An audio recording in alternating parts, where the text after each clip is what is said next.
itiniwalag na bilang miyembro ng National Unity Party si House Deputy Speaker at Cebu 5th District Congressman Duke Frasco matapos tumangging lumagda sa manifesto na sumusuporta sa pananatili ni late 1st District Congressman Martin Romualdez bilang House Speaker.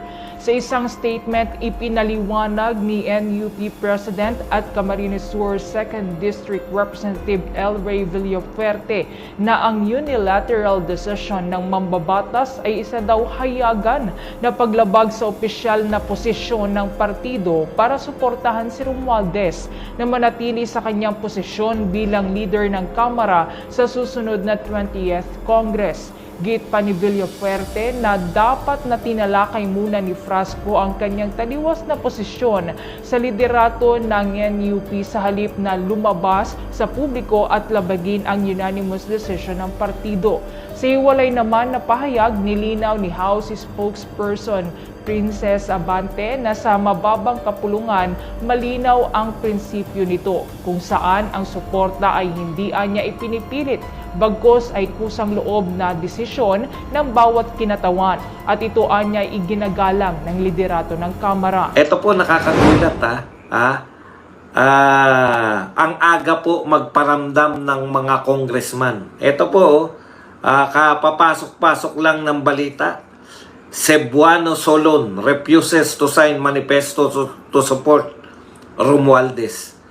Siyempre, tinignan ko muna, no? Teka muna, totoo ba to?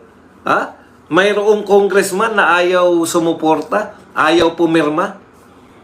Ayaw pumirma sa manifesto na sumusuporta kay Martin Romualdez. Meron na po, nagsimula na po. Just in. Kilalang kilala po natin to. Deputy Speaker and Cebu 5th District Representative Vincent Franco Duke Castro is reportedly among the lawmakers who have declined to sign, no? Mga congressman po na ayaw na pong pumirma. Ayaw nang pumirma sa manifesto kay Martin Romualdez. Sa totoo lang po, alam na alam nila yung naganap, no?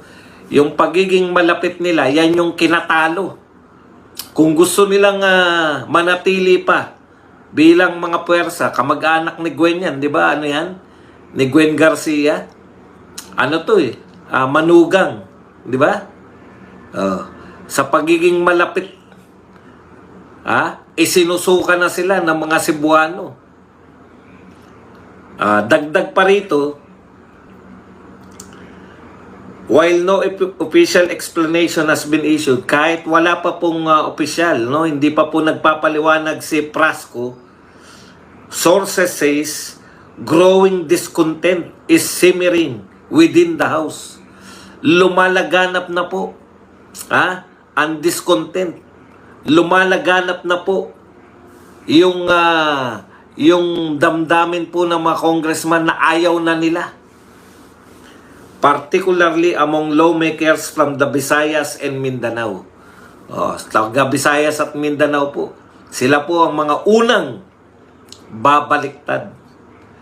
Ayaw nyo maniwala na yung pagkatalo ni Marcos, simbolo na yan na po yung simula na magbabaliktaran na yung mga Bakit naman hindi natin tatanggapin yan? Welcome back. Ganyan lang po talaga ang politika. Gigil na gigil kayo, di ba?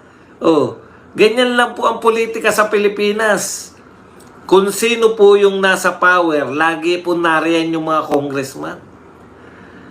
The people have spoken. Ayon nga kay BBM. Pero binabaliwala niya pa rin. Kaya nga si Chis Escudero, ano pakialam ni Chis Escudero sa inyo? Galit kayo kay Chis? Naghamon kayo, EDSA, asan tao? Meron na bang tao sa EDSA? Asa yung panawagan yung magwawala yung mga tao? Mga kapatid, lahat po ng mga congressman, baliktarin.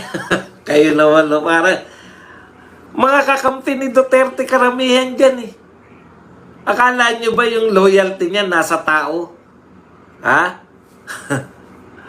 Badong walang alam sa batas. Opo, wala po akong alam sa batas. Kaya nga nanonood ka sa akin. Nagagandahan lalaki ka lang ba? Kaya ka nanonood? Oh, okay na yan. Ginagamit ko lang talaga yung gandang lalaki ko para manood ka sa akin. Wala na po yan mga pag-epal, epal nga yan eh. Di ba? Oh, eto po. Dito muna tayo. Mamaya na kayo magalit sa mga dilawan. Eto pa lang muna. Kay Prasco. Napakalapit po niyan, no? Prasco. Deputy Speaker. Ha? Hindi ka naman magiging Deputy Speaker nang wala kang silbi. Yan yung sinasabi natin eh. Mangyayari po talaga yan. Babaliktad po talaga. At mangingiyak na po sila. Ito na po yung simula. Lalo na ngayon, tignan nyo po. Meron po ditong picture. Malakas na bang ulan? Meron na bang ilang araw na ba nag-uulan? Alam ko po, saglit lang kung umulan. Ito po yung Cebu, Mandawi. Grabe. Baha agad. Konting ulan lang. Hindi pa po magdamag maghapon yan, ha? Umulan lang po ng ilang oras pa lang. Ganon talaga.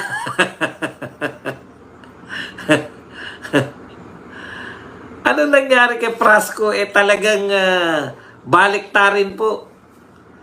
Ang mga congressman po, kung sino po yung na-attract po sila, yung mga congressman natin parang mga langgam yan eh. Kung nasan yung asukal, naroon yung mga yan. Ngayon pa lang, napakaaga.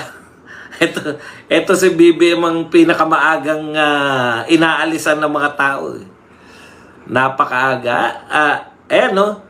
Paano mo susuportahan tong gobyerno na to? Ito po, picture. Ha? Meron din po, huwag kayong mag-alala. Ewan ko kung saan tong ano na to, ha? Yung mga taga Mandawi, Cebu. Ayan. Kayo na po magsabi kung saan niya. Mga tao, baha agad. Kawawa po tayo nito. Ilang bagyo daw po ang darating ngayon. Alam niyo po ba yung pinagmalaki ni Marcos, ha? Yung pinagmalaki po ni BBM na 5,500 flood control project. Natapos na po yun.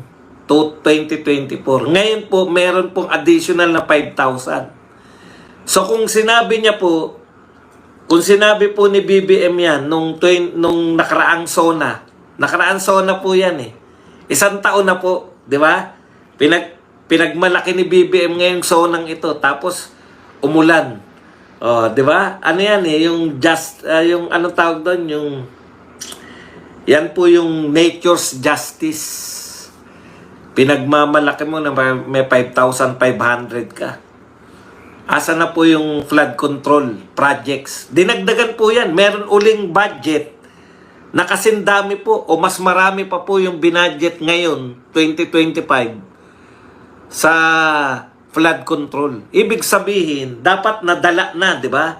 Dapat natuto na tayo. Kung binaha pa rin, tapos may flood control project pa rin. Ngayon po, may flood control project po ngayon. Ha? Bakit po hindi na pagmamalaki? Yun na nga eh. Paano mo ipagmamalaki yung wala namang epekto? Sayang lang po ang kwalta. Pinagmamalaki naman ni Recto, nakautang na naman daw sa France. Panibagong utang na naman. Dahil po sa climate change. Climate change? Flood control na naman yan. Sasabihin nyo, bakit wala bang baha nung panahon ni Tatay Digong? May baha din.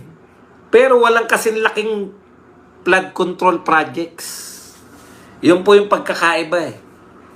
Yung nature sa Pilipinas, tinitest nyo, ginagamit nyong sinasabi nyo, magpapatayo tayo ng mga flood control. Kay Tatay Digong, linis lang. Pero bihira pong binabaha lang po sa kamay nila nung panahon ni Tatay Digong. Naalala niyo yan, yung mga GMA7, ABC5, nakahilera po sila sa sa may Dolomite Beach. Dahil alam nila, naniwala sa sarili nilang propaganda eh. Ang sinasabi nila, yung Dolomite Beach daw, pag umulan, tatangayin lang, sayang lang daw pera. Kaya nakahilera lagi yan, nakakatawa po eh.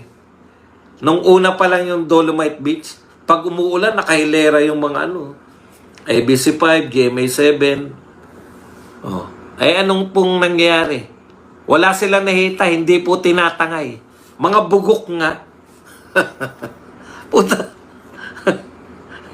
Noong 1970s tinambakan niyang dati pong yan pong cultural center, dati pong dagat yan eh. Tapos sasabihin nyo na 1970s, mga bugok talaga itong mga dilawan eh. Tsaka mga media. Diyan po nagsimula eh, yung media natin na hindi na bumibilib yung mga tao. Yung media natin na nagsimula na, mga loko-loko itong mga taga-media na to. Pasensya na po kayo kahit na na ako ngayon taga-mainstream media na ako. Hindi ko lang po maiwasan eh. Mainstream na ako, may radio show ko. Ay, binibiro ko lang po kayo kung pinagmamalaki ko may radio show ko. Alam niyo naman kung lang naman yun. Hindi naman talaga. Bayaan nyo pag napunta na kami sa TV. Ayan po. No? Nagsisimula na po sila. Nagsisimula na nilang yung mararamdaman nyo na ulit. Mga Marcos at Romualdez. Ngayon, tao pa lang nagsusuka. Sinusuka kayo ng mga tao pa lang. Sa mga susunod, mga congressman na ulit.